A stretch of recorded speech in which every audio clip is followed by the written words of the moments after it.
Water is great, particularly since we need it to, live. However, water can also be a serious hazard to us. It can scald us, drown us, make us slip, harbour diseases which can make us ill, and generally hurt us in many, many ways. However, the level of risk is dependent on the circumstances. A puddle is nowhere near as dangerous as Niagara Falls. They are both the same hazard, good old H2O, but present wildly different risks. And we see this all the time in the workplace, with a range of different hazards. You could be using a ladder to get access to a light bulb that needs changing, or you could be using a ladder to get access to a 53-metre high chimney. In both scenarios, you are working at height. However, the risk is drastically different. Similarly, you could be using electricity to charge your phone, or using electricity to power your factory. Again, the hazard is electricity, however the risk is very different. In these examples, I'm sure you've assessed these scenarios and identified that one has a higher risk than the other. And so well done, you've evaluated the risk. However, just eyeballing a situation and deciding what is risky and what isn't the best way of evaluating risk, and it may lead you to spend excessive time, money and effort on control measures, or more sinisterly, not do enough to control the risk of a hazard. The law says that as an employer we have to ensure, as far as is reasonably practicable, the health, safety and welfare at work of our employees. In brief, the term reasonably practicable means we have to put measures in place which protect our employees within the realms of good sensibility. It would not be reasonably practicable to spend tens of thousands of pounds to protect against paper cuts in an office. However, it may be reasonably practicable to spend that money on guarding a machine that could kill someone. So by properly evaluating the risk, we can determine which hazards need more of attention and which need less. In addition, people's perception of risk can sometimes sway the opinion of what is high risk and what isn't.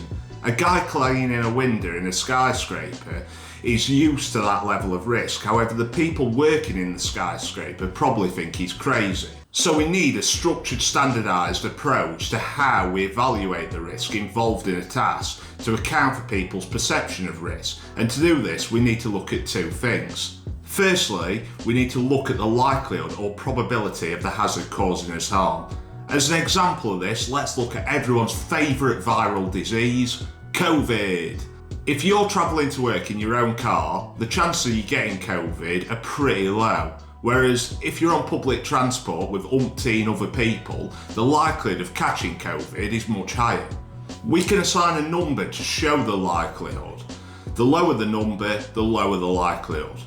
The second thing to consider is the potential severity of the outcome if the hazard was to cause infection. If you're a young, healthy person with no underlying health conditions, COVID may knock you off your feet for a day or two. However, if you're an older person with many underlying health conditions, infection could be much more severe. Again, we can assign a number to these to show the severity. The lower the number, the lower the severity.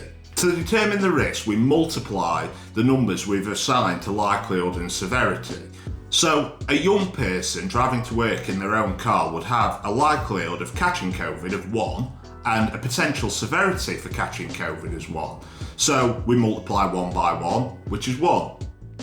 Whereas an older person with underlying health conditions taking the bus would have a higher likelihood of contracting COVID of 2 and a higher potential severity of 2. So we multiply 2 by 2, which is 4.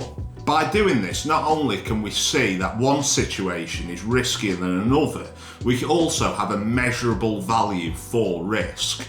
In reality, measuring likelihood between 1 and 2 does not give us a wide enough range to determine risk, so instead we measure on a scale between 1 and 5. On a tangent, some businesses increase this range to between 1 and 10, particularly in super regulated industries such as aerospace. However, for most businesses, between 1 and 5 is fine.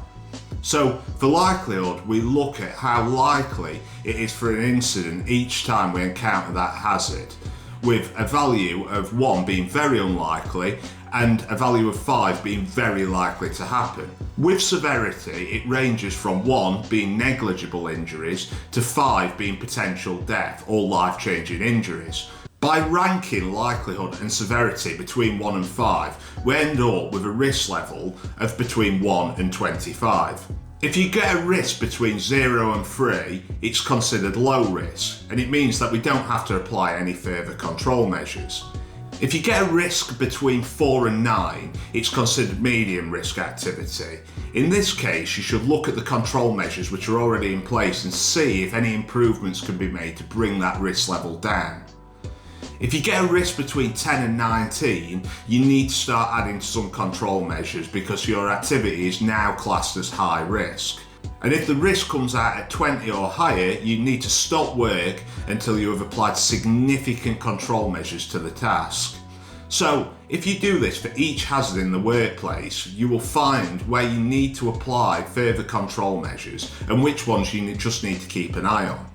This video is part of a series of videos on how to produce an effective risk assessment. So if you've missed any of the previous parts or want to see more, like and subscribe for regular health and safety management videos every week. But for now, thanks for watching and stay safe out there.